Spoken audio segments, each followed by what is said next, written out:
মুসলিম শরীফ 269 নম্বর হাদিসের বর্ণনা, আবু হুরায়রা রাদিয়াল্লাহু তাআলা আনহুর বর্ণনা। ক্বালা রাসূলুল্লাহ সাল্লাল্লাহু আলাইহি ওয়াসাল্লাম, আল্লাহ নবী বলেন, ইত্তাকুল্লা আনাইন, তোমরা দুইটা এমন কাজ থেকে বাঁচো, এই দুইটা কাজ করলে তোমাদের উপর অভিশাপ হবে। কয় কাজ করলে অভিশাপ হবে? নবীজি বললেন এমন দুইটা কাজ আছে, যে দুইটা কাজ তোমরা প্রায় সময় মানুষের সামনে করে দেন, দেয়ালের পাশে দাঁড়ায় ছেড়ে দেয়, এটা অভিশপ্ত কাজ। শোনেন, নবীজি বললেন দুইটা এমন কাজ যেই কাজ করলে তোমাদের উপর অভিশাপ হবে, এই দুই কাজ থেকে বাঁচো। বলেন আমাদের উপর অভিশাপ হবে এমন কয়টা কাজ করলে আমাদের উপর অভিশাপ হতে পারে? এক নাম্বার, সাহাবারা বললেন ওয়ামাল্লা আনানি ইয়া রাসূলুল্লাহ, অভিশপ্ত দুইটা কাজ কি, যে দুই কাজ করলে অভিশাপের কারণ হতে পারে? নবীজি বললেন এক নাম্বার, আল্লাযী ইয়াতাখাল্লা ফি তরিকিন নাস, মানুষ যেই রাস্তা দিয়ে চলাচল করে এই রাস্তার মধ্যে যেই ব্যক্তি মলমূত্র ত্যাগ করে এই ব্যক্তি অভিশাপের কাজ করে। মানুষ যেই রাস্তায় চলাচল করে এই রাস্তায় মলমূত্রের কাজ করলে অভিশাপের কাজ করে। রাতের বেলা হতে পারে আপনাদের কোনো ড্রাইভার এমন হয়েছে যে কোনো ড্রাইভার আপনি হঠাৎ গাড়ি থামাইলেন, আশেপাশে প্রস্রাব পায়খানার জায়গা পাইতেছেন না, বাস আপনি এক জায়গায় বসে ছেড়ে দিচ্ছেন জিনিসটা। সকালবেলা মানুষ তো এই দিক দিয়ে যাওয়ার সময় সে কষ্ট পাইতেছে, এই কষ্ট পাওয়ার সাথে সাথে আপনার উপর অভিশাপ শুরু হয়ে গেছে। এক নাম্বার, মানুষের রাস্তায় মলমূত্র ত্যাগ করা নিষেধ, এটা হলো অভিশাপের এক নাম্বার অভিশপ্ত কাজ। দুই নাম্বার, মানুষ যেই গাছের ছায়ায় আশ্রয় নেয় ওই ছায়ার মধ্যে প্রস্রাব করা নিষেধ। একটা গাছের ছায়া, মানুষ বাতাস খাওয়ার জন্য ওখানে বসে। ঢাকা শহরের চমৎকার উদাহরণ হলো ফ্লাইওভার গুলা, যে ফ্লাইওভার ওভারব্রিজ গুলা, এই ওভারব্রিজ গুলার নিচে সাধারণত কিছু মানুষ, এই মানুষগুলার মাথার মধ্যে কি আছে আল্লাহ জানে, এরা কি করে ফ্লাইওভারের গোড়া গোড়াতে প্রস্রাব পায়খানা করে রাখে। এটা অভিশপ্ত কাজ, এটা অন্যায়, এটা নিষেধ। এলো 7 নাম্বার। 8 নাম্বার, প্রস্রাব করার সময় রাসূল আকরাম সাল্লাল্লাহু আলাইহি সাল্লাম আরেকটা বিষয় গুরুত্ব দিয়েছেন, কোন গর্তের মধ্যে প্রস্রাব করবেন না। একটা গর্ত কোথাও দেখছেন, এখানে প্রস্রাব করবেন না। এইখানে প্রস্রাব করা নিষেধ কেন? আবু দাউদ শরীফের 161 নাম্বার হাদিস, নাহা রাসূলুল্লাহ সাল্লাল্লাহু আলাইহি ওয়াসাল্লাম, আল্লাহ নবী নিষেধ করেছেন, আইয়ুবালা ফিল জুহরি, আল্লাহ নবী গর্তের মধ্যে প্রস্রাব করতে নিষেধ করেছেন। নবীজি কেন নিষেধ করলেন? অন্য বর্ণনায় আসছে, ফাইন্নাহা মাসাকিনুল জিন্নি, গর্তগুলা হলো জিন্নাতের ঘর। আরেক বর্ণনায়, গর্তের মধ্যে যদি সাপ বিচ্ছু থাকে ওই সাপ বিচ্ছু তোমার লজ্জাস্থানে দংশন করতে পারে। নাউজুবিল্লাহ, সাপ বিচ্ছু তোমার লজ্জাস্থানে দংশন করতে পারে। গর্তে প্রস্রাব করে দিলে তো গর্তের মধ্যে যে জিনিস থাকে ওটা বের হয়ে আসে, বের হওয়ার পর ওটা আপনাকে দংশন করতে পারে। আপনাকে দংশন না করলেও অন্য কাউকে দংশন করতে পারে, কারণ আপনি চলে যাওয়ার পরে এটা এখান থেকে বের হয়ে যেতে পারে। এলো 8 নাম্বার, গর্তে প্রস্রাব করা যাবে না। 9 নাম্বারটা মন দিয়ে শোনেন, কি? একজনে প্রস্রাব করে, আরেকজন দাঁড়ায় রয়েছে ঢিলা নিয়ে, দুইজন কথা কয়। একজন প্রস্রাবে আছে, আরেকজন ঢিলা নিয়ে দাঁড়াইছে, হ্যাঁ তুই তাড়াতাড়ি শেষ কর, আরে আমিও পানি নিব, তুই শেষ কর তাড়াতাড়ি। এই যে দুইজনে কথা, এই ইস্তেঞ্জার সময় কথা বলা নিষেধ। কথা বুঝে আসছে? বলেন ইস্তেঞ্জার সময় কি বলা নিষেধ? হ্যাঁ, এটা গর্হিত কাজ, এটা অন্যায় কাজ, কথা বলা যাবে না। রাসূল আকরাম সাল্লাল্লাহু আলাইহি সাল্লাম নিষেধ করেছেন। নাসাই শরীফের 37 নাম্বার হাদিস, আব্দুল্লাহ ইবনে ওমর রাদিয়াল্লাহু তাআলা আনহুমার বর্ণনা। আর আব্দুল্লাহ ইবনে ওমর রাদিয়াল্লাহু তাআলা আনহুমা قال, আব্দুল্লাহ ইবনে ওমর রাদিয়াল্লাহু তাআলা আনহুমার বর্ণনা, মাররা রাজুলুন আলান নবী সাল্লাল্লাহু আলাইহি ওয়াসাল্লাম ওয়া হুয়া ইয়াবুল, আল্লাহ নবীর পাশ দিয়ে এক ব্যক্তি অতিক্রম করলেন, আল্লাহ নবী তখন প্রস্রাব করতেছিলেন। এই মাসালাটা ভালো করে শুনেন, নবীজি প্রস্রাব করতেছে, আর নবী প্রস্রাব করতেছে শব্দটা এভাবে না বইলা, আমাদের নবীজি ছোট ইস্তেঞ্জা করতেছে। নবীজি ছোট ইস্তেঞ্জা করতেছে, যেটা আমরা প্রস্রাব বলি, আমরা যেটাকে প্রস্রাব বলি। রাসূল আকরাম সাল্লাল্লাহু আলাইহি সাল্লাম ছোট ইস্তেঞ্জা সারছিলেন, যেটাকে আমরা প্রস্রাব বলি। আমাদের শানে ঠিক আছে প্রস্রাব শব্দগুলো, সমস্যা নেই। রাসূল আকরাম সাল্লাল্লাহু আলাইহি সাল্লামের পাশ দিয়ে একজন অতিক্রম করলেন, করার সময় ফাসাল্লামা আলান নবী সাল্লাল্লাহু আলাইহি ওয়াসাল্লাম, নবীজি সালাম দিছে, আসসালামু আলাইকুম। কি করছে? সালাম দিছে। ফালাম ইয়ারুদ্দা আলাইহিস সালাম, আল্লাহ নবী তার সালামের জবাব দেয় নাই। নবীজি সালামের মাসালাটা মনে থাকবে নি? না, থাকে না আপনাদের। তাহলে রাসূল আকরাম সাল্লাল্লাহু আলাইহি সাল্লামকে ইস্তেঞ্জারত অবস্থায় সালাম দিয়েছেন, বলেন নবীজি কি সালামের জবাব নিয়েছেন? তাহলে যে কোনো সময় সালাম দেওয়া বা সালামের জবাব নেওয়া কি জায়েজ আছে? তাহলে যেই কোনো সময় সালাম দিবে আর সালামের জবাব নিবে, এই কথা ঢালাও ভাবে বলা যাবে না, এটা ঠিক না। কথা মনে থাকবে তো সবার? তো রসুল আকরাম সাল্লাল্লাহু আলাইহি সাল্লামকে সালাম দিলেন, নবীজি সাল্লাল্লাহু আলাইহি সাল্লাম সালামের জবাব নেন নাই। আর একটা হাদিস শোনেন, আবু দাউদ শরীফের 15 নম্বর হাদিস। এই হাদিসের বর্ণনাকারী আবু সাঈদ রাদিয়াল্লাহু তাআলা আন, তিনি বলেন, সামিয়াতুন নাবিয়্যা সাল্লাল্লাহু আলাইহি ওয়াসাল্লাম ইয়াকুল, এটা মন দিয়ে শোনেন। দেশ গ্রামে আমি দেখছি অনেকে করে, ঢাকা করেন কিনা জানি না। নবীজি বলেন, লা ইয়াখরুজুর রাজুলান ইয়াদরিবানিল গাইতা, দুই ব্যক্তি বের হয়েছে মল মূত্র ত্যাগ করার জন্য, একজন এক পাশে বসছে আরেকজন আরেক পাশে, অথবা ঢাকা শহর একজন এক প্রস্রাবখানায় আরেকজন আরেকটায়, অথবা দুই টয়লেটের মধ্যে একজনে একটাতে আরেকজনে আরেকটাতে বসছে, দুইজনে দুইটায়। বসার পর নবীজি বলেন, রহুমা ইয়াকশিফান, আরেক বর্ণনায় কাশিফাইনি আন আওরাতাইহিমা, দুজনের তো লজ্জাস্থানে কাপড় নাই, দুইজন দুই জায়গায় আছে কিন্তু লজ্জাস্থানে কাপড় নাই, উপর দিয়ে খোলা আছে। কিরে কি খবর? এই পাশ থেকে জবাব দেয়, হ্যাঁ ঠিকঠাক চলতেছে। নবীজি বলেন, ইয়াতাহাদ্দাসান, এই দুইজন যদি কথা বলে, ফাইন্নাল্লাহা ইয়ামকুতু আলা যালিকা, এই দুইজনের উপর আল্লাহ অসন্তুষ্ট হয়ে যায়, নাউযুবিল্লাহ।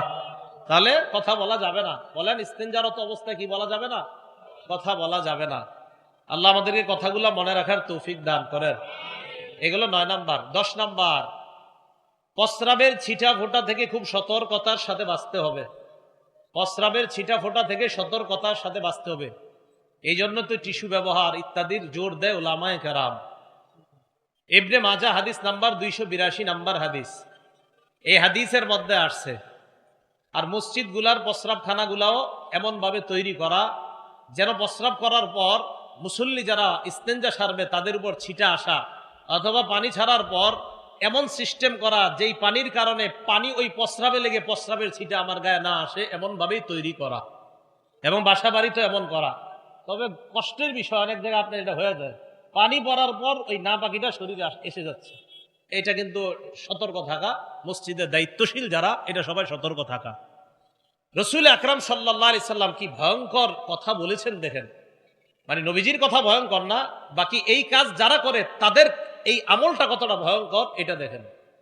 ইবনে মাজাহ 282 নাম্বার হাদিস, মাররা রাসূলুল্লাহ সাল্লাল্লাহু আলাইহি ওয়াসাল্লাম বিকবরাইনি জাদীদাইন, নবী দুইটা নতুন কবরের পাশ দিয়ে অতিক্রম করলেন। এটা ইবনে মাজাহর বর্ণনা। অন্য বর্ণনা আসছে, মাররা রাসূলুল্লাহ সাল্লাল্লাহু আলাইহি ওয়াসাল্লাম আলাল কবরাইন, নবী দুই কবরের পাশ দিয়ে গেলেন। যাওয়ার সময় আল্লাহ নবী বললেন, ইন্নাহুমা লা ইউআযাবান, এই দুই কবরের মধ্যে যারা আছে তাদেরকে আযাব দেওয়া হচ্ছে, তাদেরকে শাস্তি দেওয়া হচ্ছে। আল্লাহ নবী বললেন, ওমা ইউআযাবানি ফি কাবীর, তাদেরকে বড় কোনো কঠিন কারণে শাস্তি দেওয়া হচ্ছে না। সাহাবাদেরকে আল্লাহ নবী বললেন, দুইটা অপরাধের কারণে দুই কবরওয়ালা শাস্তি পাইতেছে। কয় অপরাধ? 1 নাম্বার, আম্মা আহাদুহুমা ফাকানা ইয়ামশি বিন নামিমা, একজন চুগলখড়ি করত, একজনের কথা আরেকজনের কাছে লাগিয়ে বেড়াইতো, এই জন্য তার কবরে শাস্তি হচ্ছে। ও আম্মাল আখার ফাকানা লা ইস্তাতিরু মিনাল বাউল, আরেকজন প্রস্রাবের ছিটা ফোঁটা থেকে বাঁচত না। প্রস্রাবের থেকে বাঁচার জন্য সে ভালোভাবে পবিত্রতা অর্জন করত না। প্রস্রাবের ছিটা ফোঁটা শরীরে লাগলো কিনা এটার ব্যাপারে সে যে সতর্কতা অবলম্বন করা প্রয়োজন এটা করত না। তো নবীজি বলেন, দুই কবরে দুইজনের শাস্তি হচ্ছে। একজন নাপাকি থেকে সঠিকভাবে না বাঁচার কারণে, আরেকজনের শাস্তি হচ্ছে এই ব্যক্তি চুগলখড়ি করত। আল্লাহ এই বিষয়গুলো আমাদেরকে গুরুত্ব সহকারে অনুধাবন করে এই বিষয়গুলো সতর্কতার সাথে আমলে যেন আনতে পারি, আল্লাহ তৌফিক দান করেন। 11 নাম্বার, প্রস্রাব ইত্যাদি করার সময় কেবলার সামনে দিয়েও প্রস্রাব পায়খানা করবেন না, কেবলা পিছনে দিয়েও প্রস্রাব পায়খানা করবেন না। আবার বলছি, কেবলার সামনে দিয়েও প্রস্রাব পায়খানা করা যাবে না, কেবলা পিছনে দিও না। মা বোনরা শোনেন, বাচ্চাদেরকে কমোডে কেবলা পিছনে দিয়ে অথবা কেবলা সামনে দিয়ে বাচ্চাদেরকেও বসাবেন না। স্বামীরা স্ত্রীদেরকে বলে দিবেন, বাচ্চাকে যখন কমোডে বসায় তখন যেন এই বাচ্চার সামনে এবং পিছনটা এটা যেন কেবলার দিকে না হয়। মনে থাকবে তো? রাসূল আকরাম সাল্লাল্লাহু আলাইহি সাল্লাম হাদিসের মধ্যে বলে, দেখেন আবু দাউদ শরীফ হাদিস নাম্বার 7, এই হাদিসের মধ্যে রাসূল আকরাম সাল্লাল্লাহু আলাইহি সাল্লাম বলেন, নবীজির সাহাবা সালমান ফারসি রাদিয়াল্লাহু তাআলা আনহুকে এক ব্যক্তি বললেন, বা ইহুদিদের থেকে বলা হলো, সালমান, তোমাদের নবী দেখি তোমাদেরকে সবকিছু শিখায়, কি শিখায়? তো এক বর্ণনা আসছে, কদ আল্লামাকুম নাবিয়্যুকুম কুল্লা শাইইন হাত্তাল খিরাআহ, তোমাদের নবী দেখি তোমাদেরকে সব কিছু শিখায়, প্রস্রাব পায়খানা কিভাবে করবা এটাও দিয়ে শিখায়। বলেন আলহামদুলিল্লাহ। আমাদের নবী আমাদেরকে এত মায়া করে যে প্রস্রাব পায়খানা কিভাবে সঠিকভাবে করা যাবে এটাও শিখাইছে। হযরতে সালমান গর্ব করে বলতেন, আজাল, হ্যাঁ হ্যাঁ, আমাদের নবী এত মায়া, এইগুলাও আমাদেরকে শিখাইয়া দিছে। সুবহানাল্লাহ। শুধু তাই নয়, আমরা কিভাবে কোথায় বসবো শিখাইয়া দিছে। লাকাদ নাহানা আন নাস্তাকবিলাল কিবলা, আল্লাহ নবী আমাদেরকে নিষেধ করছেন আমরা যেন প্রস্রাব পায়খানা করার সময় বিগাইতিন আও বাউলিন, গায়েত মানে হলো টয়লেটে যেটা করা হয়, বাউলিন মানে হলো প্রস্রাব, মলমূত্র ত্যাগ করার সময় যেন আমরা কেবলাকে সামনে না রাখি। এটা আবু দাউদ শরীফের 7 নম্বর হাদিস। তাহলে কেবলা সামনে রাখা যাবে না এতটুকু পাইলাম, আর কেবলা যে পিছনে রাখা যাবে না এই দলিল পরের হাদিসে, আবু দাউদের 8 নম্বর হাদিসে রাসূল সাল্লাল্লাহু আলাইহি সাল্লাম বলেছেন, লা ইস্তাকবিলিল কিবলাতা ওয়ালা ইস্তাদবিরহা। মাদ্রাসা ছাত্র যারা আছেন আপনারা তো জানেনই, ইস্তিকবালে কেবলা, ইস্তিদবারে কেবলা, আবু দাউদ এবং তিরমিজির লম্বা আলোচনা। তো কেবলাকে সামনেও দেওয়া যাবে না, কেবলাকে পিছনেও দেওয়া যাবে না। আল্লাহ আমাদের সকলকে এবং বাচ্চাদেরকেও ছোটবেলা থেকে যেন এইভাবেই অভ্যস্ত করে তুলতে পারি, আল্লাহ তৌফিক দান করেন। 12 নাম্বার, ইস্তেঞ্জা করার পর তাকান আমার দিকে, ডান হাত দিয়ে ইস্তেঞ্জার পবিত্রতাটা সারবেন না। কোন হাত দিয়ে? মানে ডান হাত ব্যবহার করবেন না, বাম হাত ব্যবহার করবেন, ডান হাত না। সহিহ বুখারী হাদিস নাম্বার 154 নম্বর হাদিস, ক্বালা রাসূলুল্লাহ সাল্লাল্লাহু আলাইহি ওয়াসাল্লাম, আল্লাহ নবী বলেন, ইদা বালা আহাদুকুম, তোমাদের কেউ যখন প্রস্রাব করে, ফালা ইয়াখুযান্না যাকারাহু বিয়ামিনিহি, সে যেন তার ডান হাতের মাধ্যমে লজ্জাস্থান স্পর্শ না করে। যখন ইস্তেঞ্জা করে, প্রস্রাব করে, সে যেন ডান হাত দ্বারা তার লজ্জাস্থান না ধরে, স্পর্শ না করে। ওয়ালা ইয়াস্তানজিয়া বিয়ামিনিহি, ডান হাত দ্বারা যেন ওই ইস্তেঞ্জার জায়গাটা, অপবিত্র জায়গাটা যেন ডান হাতের মাধ্যমে পবিত্র না করে। হ্যাঁ, ডান হাতে আপনি পানির জিনিসটা ধরতে পারেন, কিন্তু আপনার লজ্জাস্থান বা অপবিত্র জায়গাগুলোতে যেন ডান হাত না লাগে। কথা মনে থাকবে তো? এটা হলো 12 নাম্বার। তাহলে বাম হাত দ্বারা। 13 নাম্বার, ইস্তেঞ্জা করার সময় যারা ঢিলা ব্যবহার করবেন, কমপক্ষে 3টা ঢিলা ব্যবহার করবেন। কয়টা? 3টা। যদি মাটির ঢিলা ইত্যাদি আর কি ব্যবহার করা হয়, তো ঢাকা তো টিস্যু ব্যবহার করা হয়। গ্রামগঞ্জে মাদ্রাসাগুলাতে এখনো আছে। হযরত মনে মেখল পড়ছেন না? মেখল তো আছে এখনো। তো এইগুলা চট্টগ্রাম কেন্দ্রিক মাদ্রাসাগুলাতে এখনো ঢিলা আছে, দেশগ্রামে আছে। পাহাড়পুর মাদ্রাসা, কুমিল্লা, আমাদের এই মাদ্রাসাগুলাতে এখনো আছে। তো ঢিলা ব্যবহার করলে কমপক্ষে 3টা। আবু দাউদ শরীফের 7 নম্বর হাদিসে ওই যে হযরত সালমান ফার্সি বলেছেন, নবীজি আমাদেরকে নিষেধ করেছেন, আন্নাস্তানজিয়া বিআকাল্লা মিন সালাসাতি আহজার, 3টা পাথরের কম যেন আমরা না নেই, 3টার বেশি যেন নেই। তাহলে ঢিলা কমপক্ষে 3টার চেয়ে বেশি হওয়া যায়। যারা ঢিলা নিবেন, ওই সুন্নাহ যদি কেউ আদায় করতে পারেন করবেন। আর কি, এটা করার পর পানি ব্যবহার করবেন। এটা করার পর কি ব্যবহার করবেন? পানি। সূরা তওবার 108 নম্বর আয়াত যখন নাজিল হয়েছে, এই আয়াতের অনুবাদটা আগে শোনেন, এরপরে ঘটনাটা শোনাই। আল্লাহ পাক রব্বুল আলামিন বলেন, আউযু বিল্লাহি মিনাশ শাইতানির রাজীম, ফীহি রিজালুন ইউহিব্বুনা আন ইয়াতাতাহহারু ওয়াল্লাহু ইউহিব্বুল মুত্তাহহিরিন।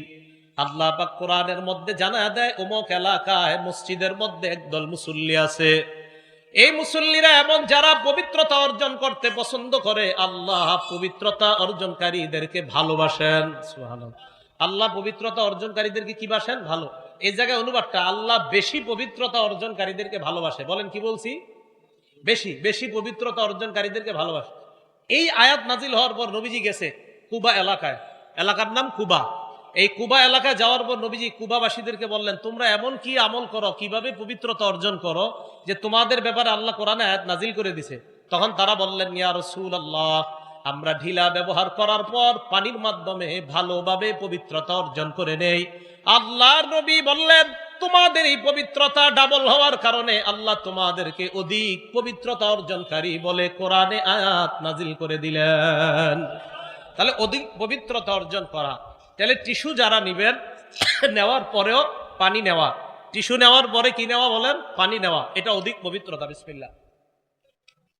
14 নাম্বার, হাড্ডি দ্বারা, কাগজ দ্বারা, কয়লা, এরপরে আপনার শুকনা গোবর ইত্যাদি, এইগুলা দ্বারা ইস্তেঞ্জার জায়গা পরিষ্কার করা যাবে না।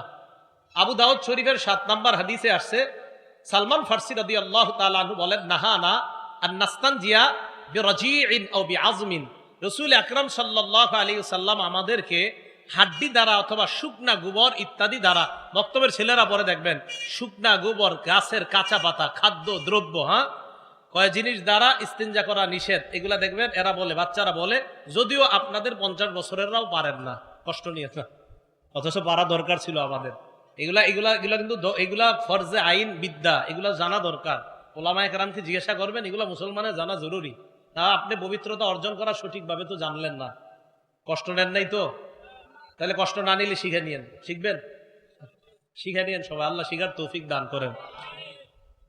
তো রাসূল আকরাম সাল্লাল্লাহু আলাইহি সাল্লাম আমাদেরকে জানায়া দিলেন নামাজের আগে এইভাবে পবিত্রতা অর্জন করা। এবার আসেন, ইস্তেঞ্জা করার পর আমরা যাদের ঘরে বাচ্চা আছে, বাচ্চা দুই ধরনের হবে, হয়তো ছেলে হবে, না হয় মেয়ে হবে। এখন ম্যাক্সিমাম মহিলাদের প্রশ্ন, স্বামীর মাধ্যমে আলেমদের কাছে প্রশ্ন পাঠায়, হুজুর বাচ্চারা শরীরে প্রস্রাব করলে শরীর নাপাক হবে কিনা, বাচ্চারা প্রস্রাব করলে নাপাক হবে কিনা।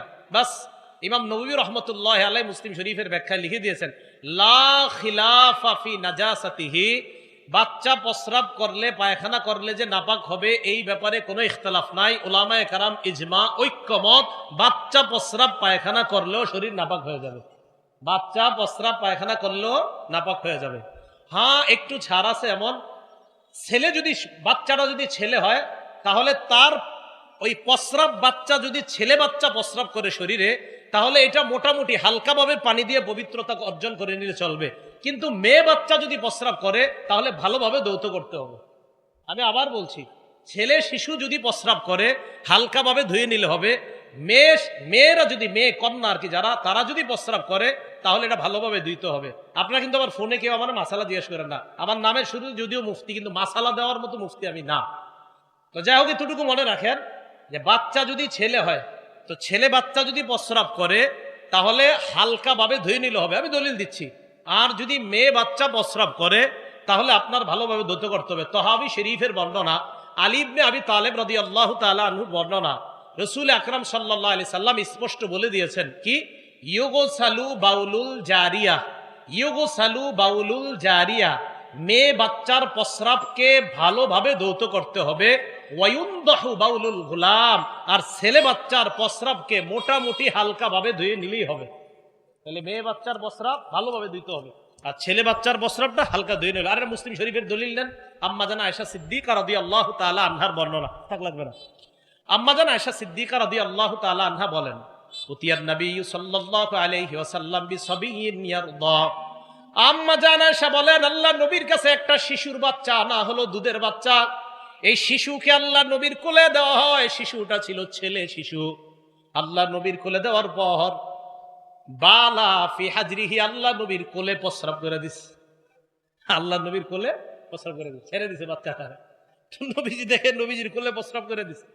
ফাদা বিমা ইন, আল্লাহ নবী পানি আনাইলেন, আনার পর ফাসাব্বা আলাই, হালকা ভাবে নবী ওই জায়গায় পানি এইভাবে আপনার ইয়া করে দিলেন, পানি ঢেলে দিলেন, ঢেলে হালকা ভাবে ধুয়ে নিলেন। ওই যে বললাম, ছেলে শিশুর প্রস্রাব হালকা ভাবে ধোয়াটাই যথেষ্ট, মেয়ে শিশুর প্রস্রাব এটা ভালোভাবে ধুতে হবে। মনে থাকবে না কথাটা ইনশাআল্লাহ?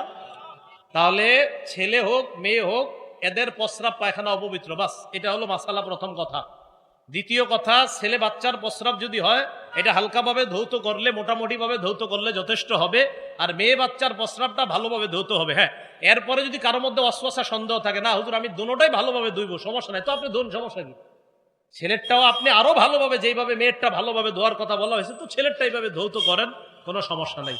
আল্লাহ আমাদের সকলকে ঘরে বাইরে পবিত্রতা অর্জন করে নামাজের পূর্ববর্তী শর্তগুলা যেন আমরা পালন করতে পারি, আল্লাহ তৌফিক দান করেন। এবার আসেন, নামাজের আগে আমাদেরকে পবিত্রতা অর্জন ছাড়া নামাজ হবে না, এই ব্যাপারে 3টা হাদিস শুনি। তিরমিজি শরীফের 1, 2, 3 এই প্রথম 3টা হাদিস শুনবো আমরা। তিরমিজি শরীফের 1 নম্বর হাদিস, ক্বালা রাসূলুল্লাহ সাল্লাল্লাহু আলাইহি ওয়াসাল্লাম লা তুকবালু সালাতুন বিগাইরি তুহুরিন, আল্লাহ নবী বলেন পবিত্রতা অর্জন ছাড়া লা তুকবালু সালাত, কোন নামাজ গ্রহণ করা হবে না। পবিত্রতা অর্জন ছাড়া কোনো নামাজ গ্রহণ করা হবে না। হাদিস নাম্বার 2, এটা একটু মন দিয়ে শোনেন, 2 নম্বর হাদিসটা। কেন? কারণ আগামীকাল ফজর থেকে আপনারা আমি এখন যেভাবে বলবো এইভাবে নিয়তটা পাল্টানো শুরু করবেন ফজর থেকে। ক্বালা রাসূলুল্লাহ সাল্লাল্লাহু আলাইহি ওয়াসাল্লাম, আল্লাহ নবী বলেন নামাজের আগে তোমরা যারা ওযু করবা, পবিত্রতা অর্জন করবা, তোমরা যারা পবিত্রতা অর্জন করার সময় ভালোভাবে তোমরা পবিত্রতা অর্জন করবা। আল্লাহ নবী বলেন, যখন তোমরা ওযুর মাধ্যমে মুখ ধৌত করবা, ভালোভাবে ধৌত করবা। কেন দেখেন, নবীজি বলেন, ইযা তাওয়াদ্দাআল আব্দুল মুসলিমু আউল মুমিন, কোন মুসলমান অথবা মুমিন বান্দা যখন ওযু করে, ফাগাসালা ওয়াজহাহু, পানি দিয়ে যখন তার মুখ ধৌত করে, খারাজাত মিন ওয়াজহিহি কুল্লু খাতিআতিন নাযারা ইলাইহা বিআইনাইহি। নবীজি বলেন, কোন মুসলমান যখন ওযু করে, ওযুর পানি যখন চেহারার মধ্যে দেয়, তখন এই নজরের মাধ্যমে যেই গুনাহগুলা করছে, ওই পানির সাথে মাআল মাই আও মা আখিরি কতরিল মা, পানির সাথে অথবা পানির শেষ ফোঁটার সাথে তার এই গুনাহগুলা ঝরে যায়, পড়ে যায়। তাহলে আগামীকাল যখন ওযুটা করবো আমরা ফজর থেকে, চেহারায় পানিটা দেওয়ার সময় মাথায় রাখবো, মনে মনে রাখবো যে আল্লাহ, আমি তো চোখ দিয়ে কত গুনাহ করি আল্লাহ। মাবুদ, হাদিসে পড়ছি আপনার নবী বলছেন যে মুখ ধৌত করলে শেষ ফোঁটার সাথে চোখের গুনাহগুলা ঝরে পড়ে যায়। আল্লাহ, আমি মুখে পানি দিচ্ছি মাবুদ, আমার এই পানি দেওয়ার সাথে সাথে এই পানির সাথে যেন আমার চোখের গুনাহগুলা ঝরে পড়ে যায়। মনে থাকবে না ইনশাল্লাহ? এ হলো মুখে পানি দিলাম। এরপরে কয় ওয়াইদা গসালা ইয়াদাইহি, এরপরে যখন হাত ধৌত করবেন আপনি, আল্লাহ নবী বলেন, হাত ধৌত করার পর খরজাত কুল্লু খাতিআতিন মিন ইয়াদাইহি বাতাশাতহা ইয়াদা, হাতের মাধ্যমে যত গুনাহ করছে পানির সাথে হাতের গুনাহগুলা ঝরে পড়ে যায়। এই হাদিস থেকে বোঝা যায় পায়ের গুনাহ আর যত অঙ্গ প্রত্যঙ্গগুলো আছে ধৌত করবেন, তো ওই পানির ফোঁটার সাথে আপনার গুনাহগুলা ঝরে পড়ার এই ব্যবস্থা আল্লাহ পাকের পক্ষ থেকে করা হয়। 3 নাম্বার হাদিস, রাসূল আকরাম সাল্লাল্লাহু আলাইহি ওয়াসাল্লাম পবিত্রতা অর্জন ছাড়া আমাদের যে সালাত হবে না। বাকি প্রথম 1, 2, 3 এই তিনটা হাদিসের মধ্যে বলছেন যে পবিত্রতা অর্জন এটা হলো নামাজের শর্ত।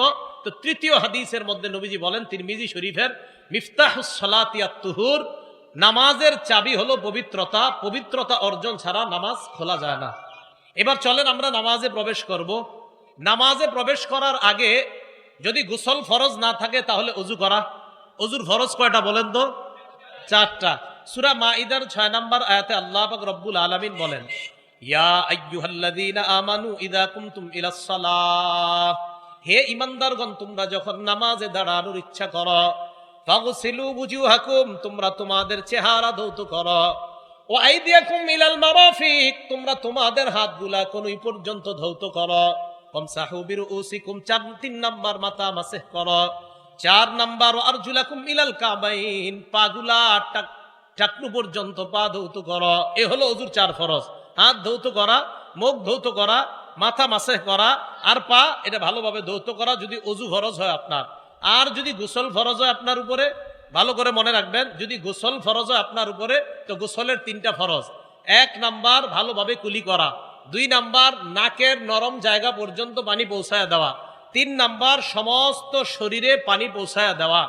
রাসূল আকরাম সাল্লাল্লাহু আলাইহি সাল্লাম বলেন, মান তারাকা মাউদিআ, মান তারাকা মাউদিআ, নবীজি সাল্লাল্লাহু আলাইহি সাল্লাম বলেন, শরীরের সামান্য অংশ যদি কারো শুকানো থাকে, পানি যদি না পৌঁছে, ইচ্ছাকৃতভাবে যদি এমন হয় যে তোমার শরীরে একটু অংশে তোমার অসতর্কতার কারণে গোসলে ওই অংশে পানি যদি না পৌঁছে, নবীজি সাল্লাল্লাহু আলাইহি সাল্লাম বলেন, তাহলে তাকে জাহান্নামের আগুনের মধ্যে কাজা ওয়া কাজা ওই শাস্তি দেওয়া হবে। মানে নবীজি সাল্লাল্লাহু আলাইহি সাল্লাম সাবধান বাণী আমাদেরকে দিয়েছেন। তাহলে গোসলের সময় মাথায় রাখা, ভালোভাবে কুলি করা, নাকের নরম জায়গা পর্যন্ত পানি পৌঁছায় দেওয়া, সমস্ত শরীরে পানি পৌঁছায় দেওয়া। কোনো কারণে কুলি করতে আপনি ভুলে গেলেন, নাকে পানি দিলেন আর সমস্ত শরীরে পানি দিলেন, কুলি করতে আর মনে নাই, তখন গোসল করার পরে এক গ্লাস পানি খেয়ে নেবেন, হয়ে যাবে। কি খেয়ে নেবেন? মনে পড়ার সাথে পানি খেয়ে নেবেন, হয়ে যাবে। অথবা পানি মুখে দিয়ে করে কুলি করে ফেলায় দিবেন। বাকি শরীরের কোনো অংশ যেন আপনার শুষ্ক না থাকে। কথাগুলো মনে থাকবে না? এবার নামাজের মধ্যে আমরা যারা প্রবেশ করব, নামাজের বাহিরে কয় ফরজ? 7 ফরজ। নামাজের ভিতরে বাহিরে মোট কয় ফরজ? 13 ফরজ। বাহিরে কয় ফরজ? মানে এটি কি মক্তবের পড়া? কোরআন হাদিসে আছে। কে মক্তবে পোলাবান করে কোরআন হাদিস থেকে পড়ানো হয়, খালি ওরা দলিলটা দেয় না। আপনারা মনে করেন মক্তবের পড়া কি আমরা পড়বো নাকি? দেখি আপনারা কোরআন হাদিসের এগুলো পড়ছেননি।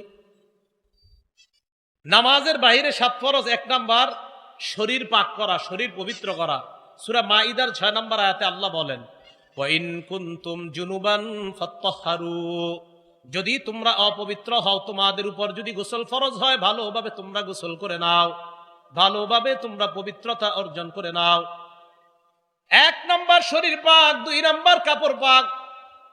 কাপড় পাকের দলিল হলো সূরা মুদ্দাসসিরের 4 নাম্বার আয়াত। আল্লাহ বলেন ওয়াসিয়াবাকা ফাতাহহির, তোমরা তোমাদের কাপড় পবিত্র করো। এই জায়গায় রাসূল বলছে, হাবিব আপনি আপনার কাপড় সমূহ পবিত্র করেন। তাহলে কাপড়গুলা পবিত্র করা এটা নামাজের বাহিরের 2 নাম্বার ফরজ। 3 নাম্বার নামাজের জায়গা পবিত্র করা। সূরা বাকারা আয়াত নাম্বার 125 আল্লাহ বলেন ওয়াহিদনা ইলা ইব্রাহিম ওয়া ইসমাঈল আন তাহহিরা বাইতিয়া লিত-তাইফিনা ওয়াল আকিফিনা ওয়ার রুকআইস সুজুদ। আল্লাহ বলেন ইব্রাহিম এবং ইসমাঈল আলাইহিস সালাতু ওয়াস সালাম দুইজনকে আমি বললাম আপনারা দুইজন আন তাহহিরা বাইতিয়া, আমার ঘরটা আপনারা পবিত্র করেন, লিত-তাইফিনা তায়েফকারীদের জন্য, ওয়াল আকিফিনা যারা ইতিকাফ করবে তাদের জন্য, ওয়ার রুকআই যারা রুকু করবে তাদের জন্য, আস-সুজুদ যারা সিজদা করবে তাদের জন্য। তাহলে 3 নাম্বার নামাজের জায়গা পবিত্র করা সূরা বাকারার 125 নাম্বার আয়াত দ্বারা প্রমাণিত হয়। এটা হলো 4 নাম্বার। সহিহ বুখারীর 335 নাম্বার হাদিসের বর্ণনা। ক্বালা রাসূলুল্লাহ সাল্লাল্লাহু আলাইহি ওয়াসাল্লাম, আল্লাহ নবী বলেন উতিতু খামসান লাম ইউতাহুন্না আহাদুন ক্বাবলি, নবীজি বলেন আমাকে এমন 5টা জিনিস দেওয়া হয়েছে, আমার পূর্বে এই 5 জিনিস আর কাউকে দেওয়া হয় নাই। 1 নাম্বার নুসিরতু বির-রু'বি মাসিরাতা শাহরিন, আমার ব্যাপারে 1 মাসের দূরত্বে বেঈমানদের অন্তরে কম্পন সৃষ্টি করে দেওয়া হয়। আমি যদি কোথাও জিহাদের ময়দানে রওনা করব তো নুসিরতু বির-রু'বি মাসিরাতা শাহরিন, বেঈমানদের অন্তরে বির-রু'বি আল্লাহ রূপ সৃষ্টি করে দেয়, কাঁপন সৃষ্টি করে দেয়। 1 মাসের দূরত্বে এই কাঁপন সৃষ্টির মাধ্যমে আল্লাহর পক্ষ থেকে আমি নবীকে সাহায্য করা হয়, আমার পূর্বে আর কোন নবীকে এইভাবে সাহায্য করা হয় নাই। 1।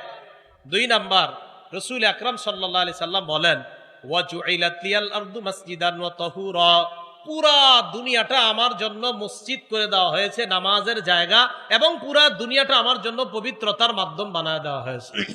আগের উম্মত নির্দিষ্ট জায়গায় গিয়ে ইবাদত করা লাগতো, এই উম্মতের ইবাদত যেই কোনো জায়গায় নামাজের সময় হবে তো পবিত্র জায়গায় নামাজ পড়লেই আল্লাহ তার নামাজ কবুল করে নেবেন। এই জন্য রাসূল আকরাম সাল্লাল্লাহু আলাইহি সাল্লাম বললেন পুরা দুনিয়াটাই পবিত্র। হ্যাঁ, যদি অপবিত্র থাকে তো 3 নাম্বার নামাজের বাহিরের ফরজ হলো জায়গাটা পবিত্র করে নেওয়া। রাসূল আকরাম সাল্লাল্লাহু আলাইহি সাল্লামকে যে 5টা জিনিস দেওয়া হয়েছে এর মধ্যে 3 নাম্বার নবীজি বলেন ওয়া উহিল্লাত লিয়াল গনাইম, গনিমতের মাল আমার জন্য বৈধ করে দেওয়া হয়েছে। 4 নাম্বার ওয়া উতিতুশ শাফাআ, আমাকে ব্যাপকভাবে সুপারিশ করার বৈধতা দেওয়া হয়েছে। কিয়ামতের ময়দানে মানুষ বিপদের মধ্যে পড়বে, আল্লাহর পক্ষ থেকে আমাকে সর্বপ্রথম ব্যাপকভাবে আল্লাহ যেন বিচারের পাল্লা কায়েম করেন, এই সুপারিশের বৈধতা একমাত্র আমাকে দেওয়া হবে। 5 নাম্বার ওয়া কানান নাবিয়্যু ইবাসু ফি কওমিহি খাসসা, অন্যান্য নবীদেরকে নির্দিষ্ট গোত্রের মধ্যে প্রেরণ করা হয়েছে। ওয়া বুইসতু ইলান নাসি আম্মা, আমাকে গোটা জগতের জন্য নবী হিসেবে আল্লাহ প্রেরণ করছেন। তাহলে এই 5টা জিনিসের মধ্যে 2 নাম্বার হলো পুরা দুনিয়াটা আমার জন্য আল্লাহ পবিত্রতা এবং সেজদার জায়গা বানিয়েছেন। তাহলে পবিত্র হওয়া জায়গা এটা হলো নামাজের বাহিরের 7 ফরজের 3 নাম্বার ফরজ। 4 নাম্বার ফরজ 17 ডাকা। সূরা আরাফের 31 নাম্বার আয়াতে আল্লাহ বলেন ইয়া বানি আদামা খুযু যিনাতাকুম ইনদা কুল্লি মসজিদ, হে আদম সন্তান তোমরা নামাজের সময় তোমাদের পোশাক সাজসজ্জা অবলম্বন করো। মা বোনরা পা খোলা রাখতে পারবে সর্বোচ্চ, হাতের 2টা কবজি থেকে আপনার এই হাত খোলা রাখা, আর চেহারা মোটামুটি ভাবে আর পুরা শরীরের অংশ সব ঢেকে রাখতে হবে মা বোনরা। আর পুরুষের জন্য নাভি থেকে হাঁটুর নিচ পর্যন্ত ঢেকে রাখতেই হবে। আর এছাড়া যে পোশাকগুলা দরকার এই পোশাকগুলা ব্যবহার করা, এটা হলো আপনার 4 নাম্বার 17 ডাকা। 5 নাম্বার কেবলামুখী হওয়া। সূরা বাকারা 144 নাম্বার আয়াতে আল্লাহ বলেন ফাওয়াল্লি ওয়াজহাকা শাতরাল মাসজিদিল হারাম, আপনি আপনার চেহারাটাকে কিবলার দিকে ফিরান। এটা হলো নামাজের বাহিরের 5 নাম্বার ফরজ। 6 নাম্বার ফরজ ওয়াক্ত মতো নামাজ পড়া। সূরা নিসার 103 নাম্বার আয়াতে আল্লাহ বলেন ইন্নাস সালাতা কানাত আলাল মুমিনিনা কিতাবাম মাওকুতা, নিশ্চয়ই ঈমানদারদের উপর সময় মতো নামাজ ফরজ। এটা হলো 6 নাম্বার। 7 নাম্বার নিয়ত করা। বুখারী শরীফের 1 নাম্বার হাদিস, আল্লাহ রাসূল সাল্লাল্লাহু আলাইহি সাল্লাম বলেন ইন্নামাল আমালু বিন্নিয়াত, সমস্ত আমলের প্রতিদান নির্ভর করে নিয়তের উপর। নাসাই শরীফের হাদিসের বর্ণনা, ক্বালা রাসূলুল্লাহ সাল্লাল্লাহু আলাইহি ওয়াসাল্লাম, ইন্নাল্লাহা লা ইয়াকবালু মিনাল আমাল ইল্লা মা কানা লাহু খালিসা, নিশ্চয় আল্লাহ কোনো আমল কবুল করে না যদি একনিষ্ঠভাবে আল্লাহর জন্য ওই আমলটা করা না হয়। আল্লাহ আমাদের সকলকে নামাজের বাহিরের যে এই 7 ফরজ, এই ফরজগুলা যেন আমরা যথাযথভাবে আদায় করে এরপর নামাজের ভিতরে আমরা ঢুকবো। আল্লাহ ওই বাহিরের 7টা ফরজ জেনে শুনে আমল করার তৌফিক দান করেন। তাহলে জায়গা পবিত্র হওয়া, পোশাক পবিত্র হওয়া, শরীর পবিত্র হওয়া, শরীরে নাপাকি না থাকা, কাপড়ে নাপাকি না থাকা, যেই জায়গায় সেজদা করব এই জায়গাগুলোতে নাপাকি না থাকা, এই বিষয়গুলা গুরুত্ব দেওয়া। নামাজের ভিতরে 6 ফরজ। 1 নাম্বার তাকবীরে তাহরিমা বলে নামাজ শুরু করা। সূরা মুদ্দাসসিরের 3 নাম্বার আয়াত আল্লাহ বলেন, ওয়া রাব্বাকা ফাকাব্বির, আপনি আপনার রবের বরত্ব বর্ণনা করেন, আল্লাহু আকবারের মাধ্যমে নামাজ শুরু করেন। তিরমিজি শরীফের 3 নাম্বার হাদিস, ক্বালা রাসূলুল্লাহ সাল্লাল্লাহু আলাইহি ওয়াসাল্লাম, তাহরিমুহা আত-তাকবীর ওয়া তাহলিলুহা আত-তাসলিম, নামাজ শুরু করা হবে তাকবীরের মাধ্যমে। বাংলাটা ভালোভাবে মনে রাখবেন, নামাজের বাহিরে যত হালাল কাজ আল্লাহু আকবারের মাধ্যমে এই সব হালাল কাজকে হারাম করা হয়। নামাজের বাহিরে যেই কাজগুলা করা হালাল, এই আল্লাহু আকবারের মাধ্যমে নামাজের ভিতরে ওই বাহিরের হালালগুলা হারাম করা হয়। এই জন্য এটাকে বলা হয় তাকবীরে তাহরিমা। ওয়া তাহলিলুহা আত-তাসলিম, সালামের মাধ্যমে ওই হালাল কাজগুলা আবার আপনার জন্য বৈধ করা হয়। তাহলে 1 নাম্বার তাকবীরে তাহরিমা বলা। 2 নাম্বার দাঁড়িয়ে নামাজ পড়া। সূরা বাকারার 238 নাম্বার আয়াতে আল্লাহ বলেন, ওয়া কুমু লিল্লাহি কানিতিন, আল্লাহর সামনে তোমরা বিনীতভাবে দাঁড়াও। সহিহ বুখারীর 1117 নাম্বার হাদিস, 1117 নাম্বার হাদিসের বর্ণনা, ইমরান ইবনে হুসাইন রাদিয়াল্লাহু তাআলা আনহুর বর্ণনা, তিনি বলেন, কানাত বি বাওয়াসির, আমার অর্শরোগ ছিল, অর্শরোগ। আমি নবীজির কাছে মাসালা জিজ্ঞাসা করলাম, যেহেতু আমার অর্শরোগ, সালতুন নবিয়্য সাল্লাল্লাহু আলাইহি ওয়াসাল্লাম আনিস সালাহ, আমি আল্লাহর নবীর কাছে জানতে চাইলাম, হুজুর আমার তো অর্শরোগ, আমি কিভাবে নামাজ পড়বো আমাকে বলেন। আল্লাহ নবী জবাব দিলেন, সল্লি কাইমা, তুমি দাঁড়িয়ে নামাজ পড়ো। 1 নাম্বার কিভাবে? দাঁড়িয়ে। ফাইল্লাম তাস্তাতি ফাকাইদা, যদি তুমি দাঁড়িয়ে নামাজ পড়তে না পারো তাহলে বসে পড়ো। ফাইল্লাম তাস্তাতি ফাআলা জামবিন, যদি বসে না পারো তাহলে শুয়ে নামাজ পড়ো।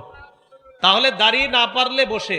তাহলে কারো যদি দাঁড়ানোর সক্ষমতা থাকে, উনি সারাদিন বাজার করে, সব ঠিক আছে, মসজিদে গিয়ে চেয়ারে বসে ভালোভাবে হাইটা হাইটা মসজিদে যায়, আমার সাথে কথা বলতেছে 10 মিনিট দাঁড়ায়, কোনো সমস্যা হয় না।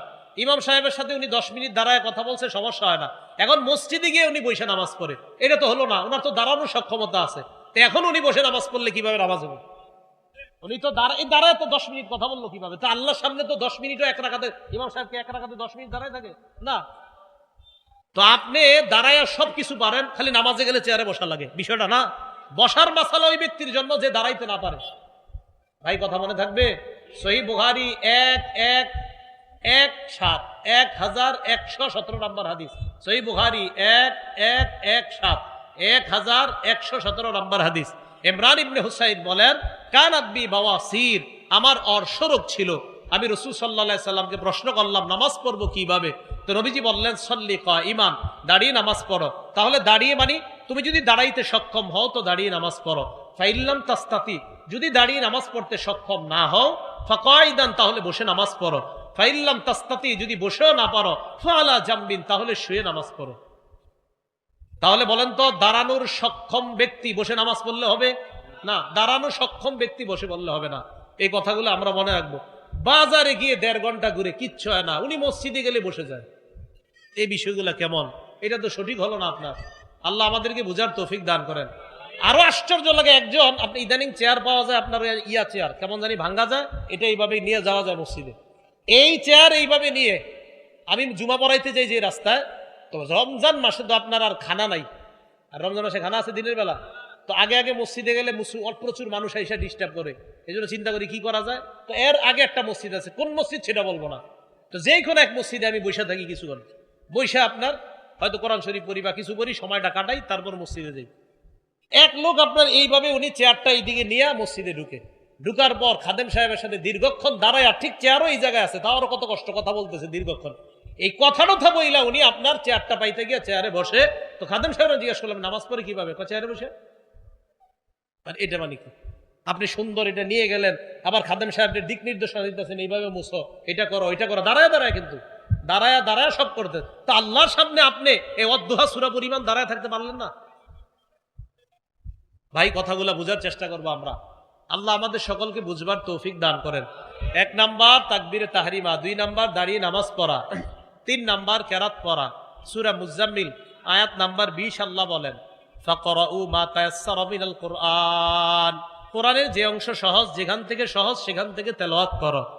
4 নাম্বার কেরাত পড়া, রুকু করা 4 নাম্বার, 5 নাম্বার সিজদা করা। 4 এবং 5 নাম্বারের দলিল সূরা হজের 77 নাম্বার আয়াত। আল্লাহ বলেন ইয়া আইয়ুহাল্লাযীনা আমানু রুকউ ওয়াসজুদু, হে ঈমানদারগণ তোমরা রুকু করো সিজদা করো। রুকুর দলিল পাইলাম 4 নাম্বার, সিজদার দলিল পাইলাম, এটা হলো 5 নাম্বার। 6 নাম্বার শেষ বৈঠক করা, মানে আত্তাহিয়াতু পড়তে যতক্ষণ লাগে ওই পরিমাণ সময় বসা। রাসূল আকরাম সাল্লাল্লাহু আলাইহি সাল্লাম আব্দুল্লাহ ইবনে মাসউদ রাদিয়াল্লাহু তাআলা আনহুর হাতটা এইভাবে ধরলেন। আবু দাউদ শরীফের 970 নাম্বার হাদিস। এইভাবে ধরার পর নবীজি তাকে অনেক কিছু শিখাইলেন। আল্লামাহুত তাশাহুদা, তাশাহুদ শিখাইলেন। এইভাবে তাশাহুদ শিখানোর পর নবীজি বললেন ইবনে মাসউদকে, ফাইদা কারাতা, তুমি যখন এটা পড়বা, আও কযাইতা হাযা, তুমি যখন পড়বা অথবা এইভাবে এটা আদায় করবা, তুমি এই পরিমাণ আদায় করবা, তাম্মাস সালাতুক, তোমার নামাজ আদায় হয়ে গেছে, পরিপূর্ণ হয়ে গেছে। ফাইন শিতা আন তাকুমা কুম, তোমার যদি মন চায় চলে যেতে চলে যাও। ওয়াইন শিতা আন তাকউদা ফাকুদ, আর মন চাইলে বসে থাকো। মানে আত্তাহিয়াতু পরিমাণ অন্তত এটা তো পড়তেই হবে। তো এই পরিমাণ শেষ বৈঠক করা, এটা হলো ফরজ। তাহলে নামাজের ভিতরে কয় ফরজ? 6টা ফরজ। 1 নাম্বার তাকবীরে তাহরিমা বলা, 2 নাম্বার দাঁড়িয়ে। বলেন তো দাঁড়িয়ে মানে যেই ব্যক্তি দাঁড়াতে সক্ষম সে দাঁড়িয়েই নামাজ পড়তে হবে। বলেন যেই ব্যক্তি দাঁড়াতে সক্ষম উনি দাঁড়িয়েই নামাজ পড়তে হবে। আল্লাহ আমাদেরকে বুঝার তৌফিক দান করেন। এখন তো আপনি এই যে নামাজের নিয়ম জানলেন, কিন্তু নামাজটা আপনার কবুল হবে কিভাবে? আপনারা যেভাবে নামাজ পড়েন এইভাবে কি কবুল হবে কিনা? কিন্তু রাসূল সাল্লাল্লাহু আলাইহি সাল্লাম দেখেন তো কি বলে, সহিহ বুখারী 757 757 নাম্বার হাদিস, 757 757। নবীজি সাল্লাল্লাহু আলাইহি সাল্লাম মসজিদে আসলেন, আসার পর বসে রইছে। এক ব্যক্তি মসজিদে আসছে, আসার পর নামাজে দাঁড়াইছে, আল্লাহু আকবার, নামাজ দাঁড়াইছে। নামাজ দাঁড়ানোর পর নামাজ পড়লেন, আল্লাহ নবী তার নামাজটা দেখলেন। এই হাদিস দ্বারা বোঝা যায় কোন ব্যক্তি যদি মসজিদে নামাজ পড়ে, ইমাম সাহেব যদি তার নামাজ দেখে, এটা জায়েজ আছে। ইমাম সাহেব যদি কোনো ব্যক্তির সুন্নত নামাজ দেখে, মুসল্লির, এটা দেখতে পারবে। কারণ নবীজি সাল্লাল্লাহু আলাইহি সাল্লাম এক সাহাবার নামাজ দেখতেছে, দেখেন কি হয়। নামাজ দেখার পর ওই ব্যক্তি নামাজের সালাম ফিরাইলেন, ফিরানোর পর আল্লাহ নবীর কাছে আসলেন। আসার পর সাল্লামা আলান নবী সাল্লাল্লাহু আলাইহি ওয়াসাল্লাম, আল্লাহ নবীকে সালাম দিলেন। ফারাদ্দা আলাই, আল্লাহ নবী তাকে সালামের জবাব দিলেন। নবীজি তাকে বললেন ইরজি ফাসাল্লি ফাইন্নাকা লাম তুসাল্লি, যাও তুমি আবার নামাজ পড়ো, কারণ তুমি নামাজ পড়ো নাই। যাও তুমি নামাজ পড়ো, তুমি নামাজ পড়ো নাই। সাহাবা আবার গেছে, যাওয়ার পর ইউসাল্লি কামা কানা সাল্লা, আগে যেইভাবে নামাজ পড়ছে আবার ওইভাবে নামাজ পড়তে লাগলেন। নামাজের সালাম ফিরাইলেন, আবার আল্লাহ নবীর সামনে গিয়ে সালাম দিলেন। নবী সালামের জবাব দিয়ে বললেন ইরজি, আবার যাও, ফাসাল্লি, নামাজ পড়ো, ফাইন্নাকা লাম তুসাল্লি, তুমি নামাজ পড়ো নাই, যাও আবার নামাজ পড়ো। সাহাবা দ্বিতীয়বার নামাজ পড়লেন, এইভাবে 3 বার হয়ে যায়। সাহাবা আল্লাহ নবীকে বললেন ইয়া রাসূলুল্লাহ মা উহসিনু গায়রা, আমি এর চাইতে ভালো নামাজ পড়তে জানি না, আল্লিমনি, এর চাইতে যদি ভালো নামাজ থাকে আমাকে আপনি শিখায়া দেন। তাহলে ইমাম সাহেব যদি কোনো মুসল্লির নামাজ দেখে, দেখার পর যদি বলে ভাই আপনি তো সেজদায় গিয়া 2 পা পিছন দিয়ে উঠায় ফেলেন, কয় পা? 2 পা একসাথে। অনেক মুসল্লি সেজদা দিয়ে 2 পা একসাথে পিছনে উঠায়, সেজদা দেয় 2টা পিছন দিয়ে এভাবে দাঁড়া করায় রাখে, নামাজ কিন্তু ঝামেলা হয়ে গেছে। 2 পা একসাথে উঠে গেলে নামাজ ঝামেলা হয়ে যাবে। 1 পা মাটিতে থাকতেই হবে সেজদায় গেলে। হ্যাঁ, আদায় মাসালা স্পষ্ট। 2 পা উপরে কিন্তু উঠা যাবে না। এখন ইমাম সাহেব আপনার নামাজ দেখলো, দাঁড়িয়ে দাঁড়িয়ে আপনার নামাজ দেখলো, দেখার পর আপনার বললো ভাই আপনার নামাজ আবার পড়েন, হয় নাই। আপনি কি করেন? আপনি নামাজ হয় নাই মানে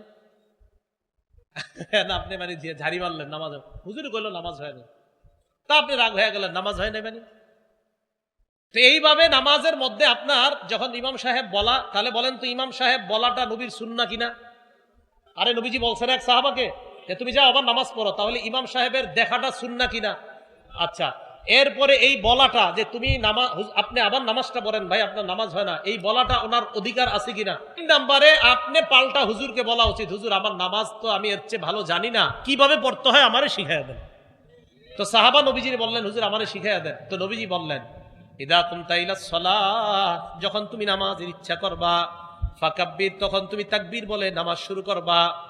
এরপর সানা পড়ার পর কোরআনের যেই সূরা তোমার সহজ হয়, ফাকরা মা তায়াসসারা মাকা মিনাল কোরআন, কোরআনের যেই জায়গা থেকে সহজ সেই জায়গা থেকে তেলাওয়াত করবা। দেখেন কি কয় এরপর, সুম্মারকা, এরপর তুমি রুকু করবা। এখান থেকে মন দিয়ে শুনেন, রুকুর মধ্যে যখন তুমি যাইবা, হাত্তা তাতমাইন্না রাকিআ, ধীরস্থিরতার সাথে তুমি রুকু করবা, ধীরস্থিরতার সাথে তুমি রুকু করবা। বলেন বাংলাটা কিভাবে, আবার কিসের ভাবে। এরপরে কি কয় দেখেন, সুম্মার ফারাসাকা মিনার রুকু হাত্তা তা'তাদিলা কাইমা, রুকু থেকে সোজা হয়ে দাঁড়াবা। বলেন বাংলাটা, রুকু হয়ে। এবার আমার দিকে তাকান, মুরব্বীরা কষ্ট নিয়েন না, অনেক মুরব্বীরা এমন করে, এমনি সোজা হয়ে হাঁটে, যে নামাজে রুকু থেকে এইভাবে বাঁকা হয়ে থাকে, মানে বুঝা ইমাম সাহেব সেজদা যান তাড়াতাড়ি, এইভাবে উঠে আপনার পুরা ওঠে না, এইভাবে থাকে, মানে তাড়াতাড়ি যান তাড়াতাড়ি। ভাই আপনার রুকু তো হলো না। রাসূল সাল্লাল্লাহু আলাইহি সাল্লাম বলছেন হাত্তা তা'তাদিলা কাইমা, আপনি একদম সোজা হয়ে দাঁড়াতে হবে। আচ্ছা আপনারা সত্যি করে বলেন এই ভুলগুলো হয় কিনা। এই যে রুকু থেকে এইভাবে সোজা হয়ে না দাঁড়ায়, এইভাবে থাকে, মানে উনি তাড়াতাড়ি সেজদা, যদি ইমামের পিছনে হয় তাই বুঝায়, হুজুর আরে সেজদা যান আপনি তাড়াতাড়ি, আমি তো আর পারতেছি না। এটা হলো হুজুরের পিছনে হইলে, আর একা একই হইলে তো বাস চলছে, একের পর এক চলতেছে এটা। এরপরে রাসূল সাল্লাল্লাহু আলাইহি সাল্লাম বলেন সুম্মাসজুদ, এরপর সেজদা করো। সেজদার মধ্যে তুমি এমন ভাবে সেজদা করবা হাত্তা তাতমাইন্না, যেন তুমি আশ্বস্ত হও, হ্যাঁ আমার সেজদাটা ধীরস্থিরতার সাথে হয়েছে। এরপর সেজদা থেকে 2 সেজদার মাঝখানে বসা। বলেন 2 সেজদার মাঝখানে, বলেন আমার সাথে, রব্বিগফিরলি, রব্বিগফিরলি। 2 সেজদার মাঝখানে এটা পড়বেন যদি পারেন। আর যদি আরেকটু পারেন, আল্লাহুম্মা গফিরলি ওয়ারহামনি ওয়াজবুরনি ওয়ারফা'নি ওয়াহদিনি ওয়াআফিনি ওয়ারযুকনি। দরকার নেই এত বড়টা, শুধু আল্লাহুম্মা গফিরলি, আল্লাহুম্মা গফিরলি বললে হবে, রব্বিগফিরলি, আমাকে ক্ষমা করেন, রব্বিগফিরলি, আমাকে ক্ষমা করেন। এখন দেখেন 2 সেজদার মাঝখান থেকে উঠছে, উঠার পর উনি সোজা হয়ে না বসে এইভাবে আছে, বাঁকা হয়ে আছে 2 সেজদার মাঝখানে। আর অনেকে কি করে, আপনার 2 সেজদার মাঝখানে এইভাবে বসে কেন জানেন, ওই উনি যেভাবে বসার কথা, যে এক পা দাঁড় করাবে আর এক পা বিছিয়ে দিবে, এই দেখেন এভাবে তো থাকবে না, এইভাবে, মানে এই পাটা আমার দাঁড়ানো থাকবে, হ্যাঁ এই পা দাঁড়ানো থাকবে, এই পাটা বিছানো থাকবে। এখন উনি এটা না বিছায় কি করে, দোনোটার উপরে এইভাবে বসে, অর্থাৎ আপনার পায়ের 2 পায়ের গোড়ালির উপরে বসলে অটোমেটিক এইভাবে বাঁকা হয়ে থাকে, গোড়ালির বসে এমনি থাকে গোড়ালিতে বসে। তাহলে 2 সেজদার মাঝখানে যদি বাঁকা হয়ে থাকেন, উলামায়ে কেরামকে জিজ্ঞাসা করেন, আপনি কোনো ওজর ছাড়া 2 সেজদার মাঝখানে যখন বাঁকা হয়ে আছেন, তখন আপনি তো সেজদা পরিপূর্ণ হইল না একটা। আপনার এক সেজদা হওয়ার জন্য শর্ত, আপনি 2 সেজদার মাঝখানে সোজা হয়ে বসতে হবে। যদি না বসেন তো আপনার সেজদা আদায় হলো না। তা আবার ওই অবস্থায় সেজদায় চলে যাওয়া মানে আপনি সেজদা একটা করলেন, তারপরে তো 2 সেজদা হলো না। কথা মনে বুঝেন নাই, আপনি 2 সেজদার মাঝখানে সোজা হয়ে বসায় তো ওয়াজিব নামাজের।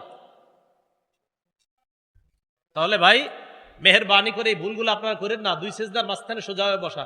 নবীজি ওই সাহাবারে বললেন, ইফআল যালিকা ফি সলাতিকা কুল্লিহা, আমি তোমারে 1 রাকাত শিখাইয়া দিলাম, তুমি তোমার পুরা নামাজে এইভাবেই আমল করবা। এটাকে বলা হবে খুশু খুজু ওয়ালা নামাজ। কি নামাজ বলেন তো, খুশু খুজু ওয়ালা নামাজ। এটা আল্লাহ বলছেন হাফিজু আলাস সালাওয়াত, নামাজের প্রতি যত্নবান হও। তাহলে দেখেন নামাজের প্রতি যত্নবান হওয়ার জন্য নামাজের বাহির থেকে আমরা কত দূর থেকে আসতে হয়। ইস্তেনজাগুলা সুন্নাহ মোতাবেক হওয়া, পবিত্রতা সুন্নাহ মোতাবেক হওয়া, নামাজের ফরজগুলাও যেন সুন্নাহ মোতাবেক আদায় করা যায়, নামাজের ভিতরের ফরজগুলাও সুন্নাহ মোতাবেক আদায় করা। এইভাবে রাসূল আকরাম সাল্লাল্লাহু আলাইহি সাল্লাম আমাদেরকে প্রত্যেকটা বিষয় এইভাবে যেন আমরা আদায় করতে পারি, আমাদেরকে শিখিয়ে দিয়েছেন। আল্লাহ তৌফিক দান করেন। মন দিয়ে শোনেন কথাটা। আল্লাহু আকবার বলার পর দাঁড়ানো অবস্থায় 2 সেজদা যেখানে আপনি দিবেন, ওই সেজদার জায়গায় আপনার নজর থাকবে। বলেন আমরা যখন নামাজে দাঁড়াবো আমাদের নজর কোথায় থাকবে?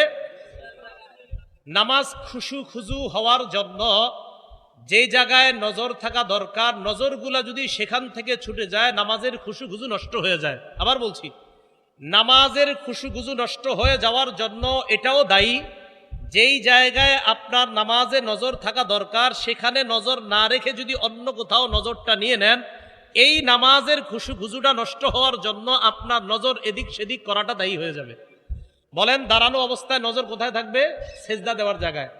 সেজদা যখন আপনি দিবেন, সেজদা রুকু অবস্থায় দুই পায়ের মাঝখানে, সেজদা যখন দিবেন নাকের এই যে মাথাটা দেখেন, মাথা সেজদা যখন দিবেন এই নাকের মাথা বরাবর যখন আপনার দুই চোখটা থাকবে, আপনারা দেখবেন এত খুশু হয়। এখনই দেখেন এই নাকটা এইভাবে দিয়ে দেখেন, নাকের এখানে দিলে কেমন যেন একটা আশ্চর্য কেমন জানি দেখা যায়। এই যে নাকে তাকান, কেমন জানি মনে হচ্ছে, মনে হয় আপনি দুনিয়াতে নেই, অন্য কোথাও চলে যাবেন। নাকে তাকান আপনি, তাহলে সেজদায় গিয়ে আপনার নাকের জায়গাটা নজরটা থাকবে।